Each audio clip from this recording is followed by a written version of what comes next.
this is an apple, and this is an orange, and this is fruit, and this is fruit. Floricanto presents. I think as a Christian, it can be very frustrating and confusing to know that you're a Christian now. So why am I not giving fruit? Or why is my life not completely different now? Why hasn't everything I wanted now occurred to me? I think I was promised this.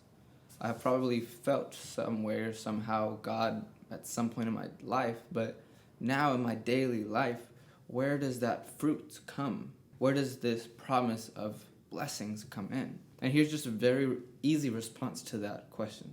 Cheesy, in fact. A tree naturally takes 20 years to grow. A tree doesn't grow in 5 years. So what if I consistently am desiring and longing and fighting in my head for this tree to grow in 5 years? What's going to happen after 5 years? It's not going to be completely grown. And so what am I going to be? I'm going to be almost deceptive. I'm going to be upset. I'm going to be mad. I'm going to be frustrated. And these whole 5 years, I was longing for this tree to be grown, but being disappointed by knowing and seeing that this tree has not reached its full potential. Do you get what I'm saying? Like, what I'm saying is that you might be longing for something in the amount of time or as fast as you want it, the Amazon Prime way, when it's not, when it can't, when it's just logically impossible to give fruit in the amount of time that you want it to give fruit. So here's a challenge for you. Why don't you try to extract the amount of time frame you place on fruit, on beauty, on this heart that you're desiring, on the people you want in your life, on the type of life that you want to live, on the family that you want to have, on the children that you wish were a certain way. All these desires that you have, all these fruits that you wish to give now, go ahead and extract the time frame that you have placed so you can let the reality of the time frame go as it needs to go. So as this tree takes 20 years, this tree requires water, and it requires the tree to look for its own nutrients as well. It requires exterior forces, which is the water, and it requires its own power to go out and search for its own nutrients.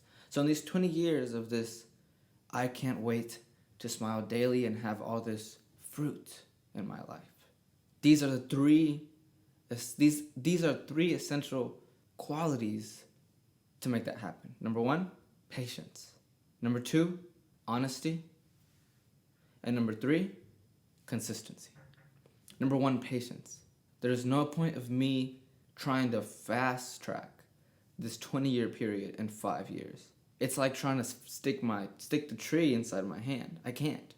In fact, it's going to hurt my hand, and it's going to hurt the tree because it's not going to be to its full potential. Patience is the key for us to be able to hear the voice of God. In fact, patience helps us notice that the voice of God was never outside or trying to ramble at us or necessarily screaming at us either, this huge, colossal, like lightning. In fact, the patience helps us notice that we were never ran away from God, and that God never ran away from us, and that He was never far. Patience lets us settle and be okay with the uncertain. And to be okay with the uncertain leads you to smile, to trust, and to let go of the things that you can't control, that you shouldn't control. And patience helps you just keep consistency and keep on going. And honesty. Honesty is hard as a Christian because as a Christian, it's easy to put a mask on. It's easy to now be okay. I'm a Christian now, so now I am supposed to be like them being the Christians. God doesn't ask for Christians. He asks for His children to be themselves and to recognize how loved they are so that they can also live that life that they were originally supposed to live, happily, lovingly, and just full, to the point where you love yourself and you love others. So when you become a Christian, God doesn't ask you to now put a smile on your face daily, because what if you really don't and you really can't?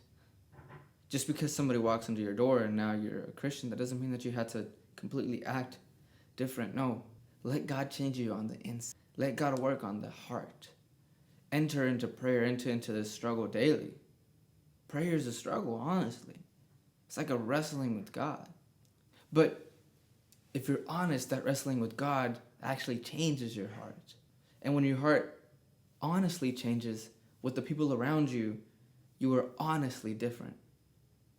Rather than me being different because I'm a Christian, so I'm going to smile and be Miss Happy Haley all the time. No, if you're not Happy Haley on the inside, you're not going to be happily Haley on the outside. And then you're going to feel resentful with the people outside if they're not nice to you because you're like, I'm nice, I'm a Christian, and you're not nice to me. You're changing the actions on the outside rather than letting God work on the inside and letting healing occur in here. When healing occurs in here, then that's when your charisma and your charm is just unstoppable. Honesty is like this. Let's say this is a door and this is your heart. Just with anybody, with people, with God,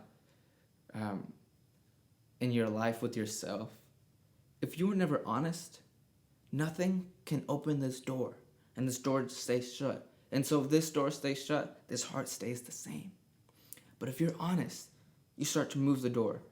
Let's say it's in the middle of the night, and you say, you got 15 minutes before you go to bed, and you say, maybe you have 13 minutes before you go to bed, and you say, I'm freaking tired of this. I'm here. I don't even think you listen to me, and I don't think I'm heard. You open this door a little bit, and guess what happens? You let out a little bit of the things that are bothering you in here. And as you let those come out, and as you have that encounter with God, God enters and places some water where those wounds are. So then you start to heal that part. That happened one night, and then let's say you do that day 2, day 3, day 4. At day 4, maybe it's bothering you. You feel like nothing is happening and nothing is actually changing inside your soul, but this door is becoming open and you're learning to be honest. And when you learn to be honest, you find out that God enters through the honesty, and then your heart starts to change. And then when your heart starts to change, you start to notice that you can trust God. And when you start to trust God, you start to be yourself. And when you're even more yourself, you're even more honest, and your heart becomes even bigger. And it becomes even more open. When it becomes even more open, it's probably going to get hurt. But you know that God is real, and you know that you can trust God, so God comes and heals every broken. So at this point, your heart is just unstoppable because your honesty with God leads to God entering into this soul, into this heart. And when God enters into the heart, then the heart just becomes bigger and bigger and bigger. And every problem that comes in front of its way is nothing because God can do it all. You know what I'm saying? That's why honesty is so important. So if this stays closed, you never get an open heart. You never get a big heart. You never really change.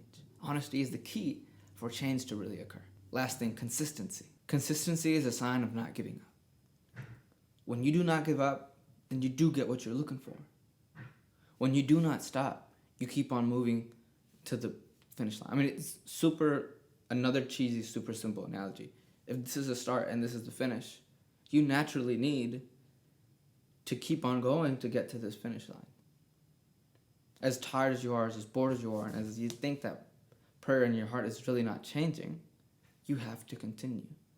Because that's just like a fog in your mind. Consistency screams at the lies inside of your brain, the fog inside of your mind, and all those mean things that tell you that you suck. Consistency proves all the lies wrong. Consistency shows that day in and day out, you're not done, and you're not tired, and you keep on going. And every day you say that, increments of little, with patience by your side, where you're not giving in to the temptation of being frustrated and giving up, you slowly and slowly start to reach this peace. When you reach the finish line, when your tree is big, and then when your smile is firm. So to every Christian out there, be patient, be honest, and be consistent. And these 3 virtues will create a very honest, genuine, authentic, and magnetic person. Now, I don't know about you, but that's the most true fruit. Because that means your heart is big, it's healed, it's healing, and it spreads love like it's crazy. So be patient, be honest, and be consistent. And I promise you'll reach that place that you're looking for. So just wait and keep on going.